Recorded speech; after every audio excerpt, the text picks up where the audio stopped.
Läuft schiebe das? Sag mir was, wie alt? Oh, gerade 60 geworden. Super, bestes Alter. Sieht ja noch gut aus, der Junge. Und unterwegs mit dem Motorradtourer. Ja, aber hat halt ein Problem für der KTM. Aber gut, wollen wir drüber wegsehen. Ja, super, aber wenn es läuft, läuft. Das genau. Der Andi. Der Andi. Das ist der mit dem blauen Quad, der so viel Staub macht. Aber was willst du machen? Es ist eben so. Ja, genau. Uli ist eine Jacke gewesen. Ja, genau. BMW-Jacke. So, und der Jörg? Der Jörg, das ist der mit der Honda, die eigentlich schön aussieht. Und der fährt meistens vorm Andi. Das heißt, und heute auch hinterm Andi hat er ein bisschen Staubstücke mit, also sonst ist okay. Läuft. Hallo Leute, euer Motorradtour grüßt euch. Herzlich willkommen zu einem neuen Video von eurem Motorradtourer. Das Jahr 2023 sollte ein besonderes Jahr für unsere Motorradtouren geben.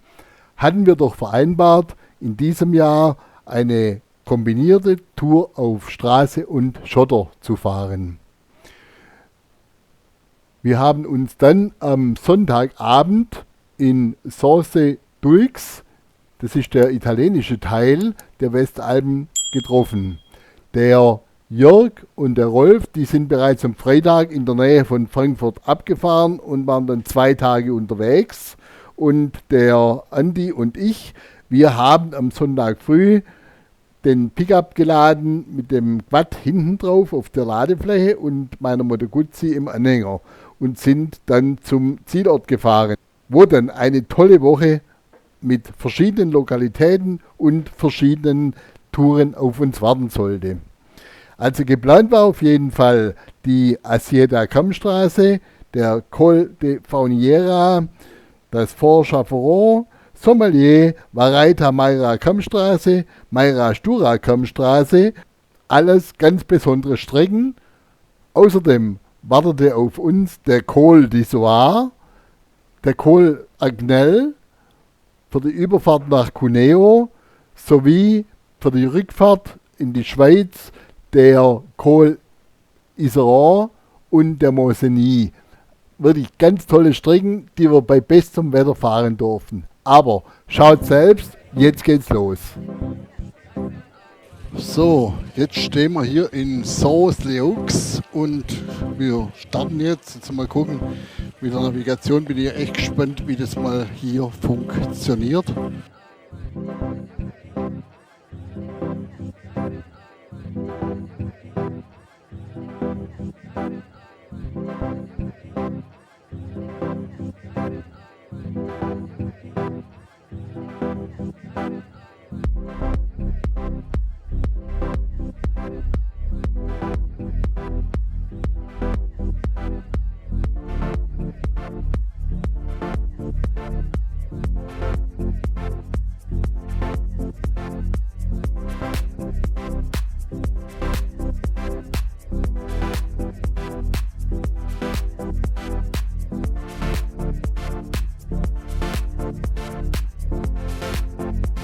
Chain 1, Apple, take 1.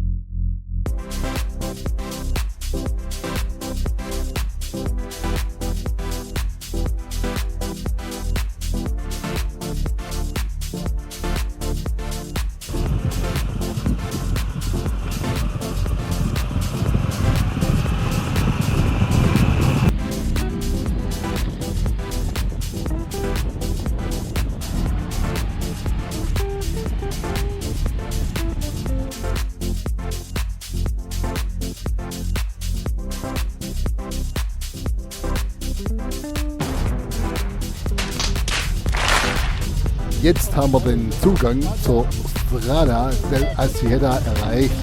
Das war also von Sorse-Dulx eine relativ kurze Auffahrt über zig Höhenmeter und jetzt kann der Schotterspaß beginnen. Also jetzt sind wir mal gespannt, was uns da alles so erwartet. Das geht ja jetzt über 3-4 Pässe drüber und die gesamte Assieta hat eine Länge von ca. 33 Kilometer.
Everybody get on the dance floor.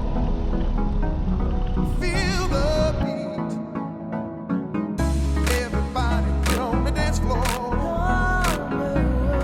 Feel the beat. Everybody get on the dance floor. Feel the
Halt aber da vorne irgendwo, oder?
Schaut euch das mal an.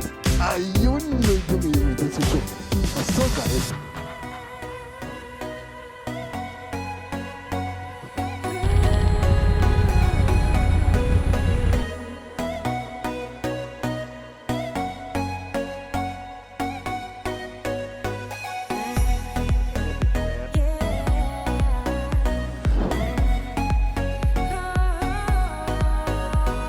So die Karre.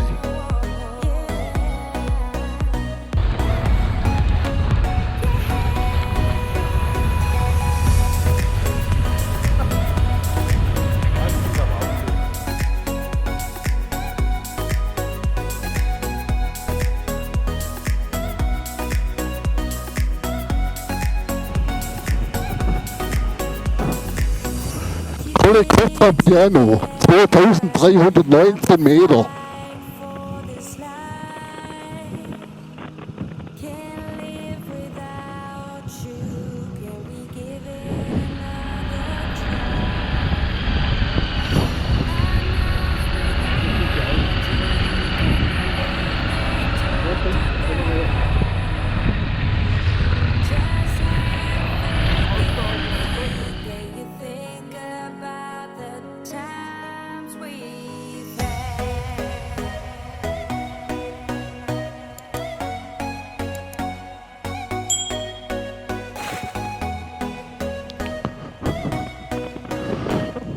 So.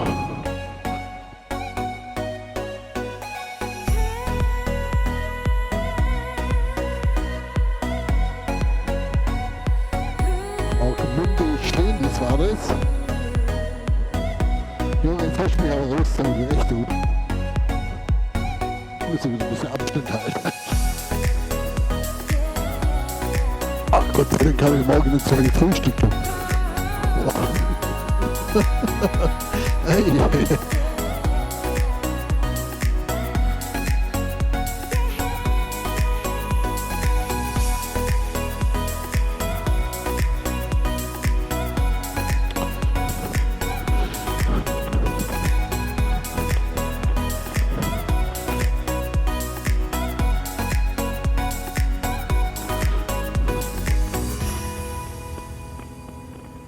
Golf.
Faszinierend.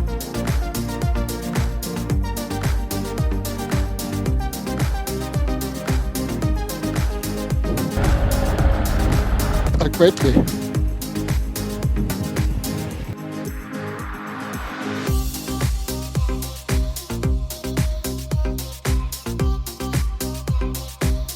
Ja.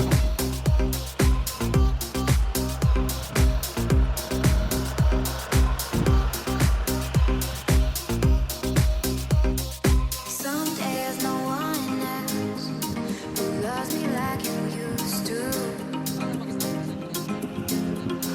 Some days I'm not myself. There's no one I can turn to.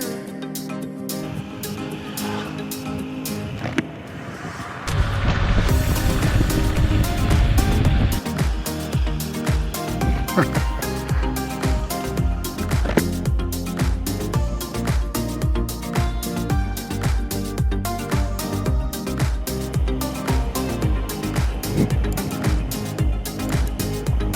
I know all the feelings that we shared are in the past. And I know your relationships are never meant to last.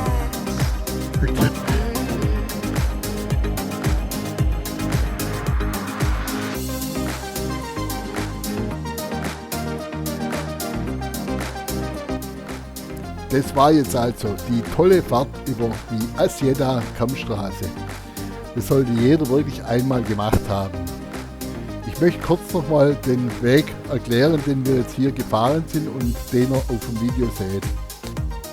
Gefahren sind wir also direkt von Sauce Dulcs nach Sportinia auf der Strada del Asieda und sind dann die Skipiste hochgefahren zur Asieda. Rauskommen tut man da beim Monte Triplex. Das ist der Einstieg für uns, 2506 Meter hoch. Weiter ging es dann über den Col Bourget, 2304 Meter hoch. Das war da, wo der Fotograf von uns wartete und unsere Einzelaufnahmen machte.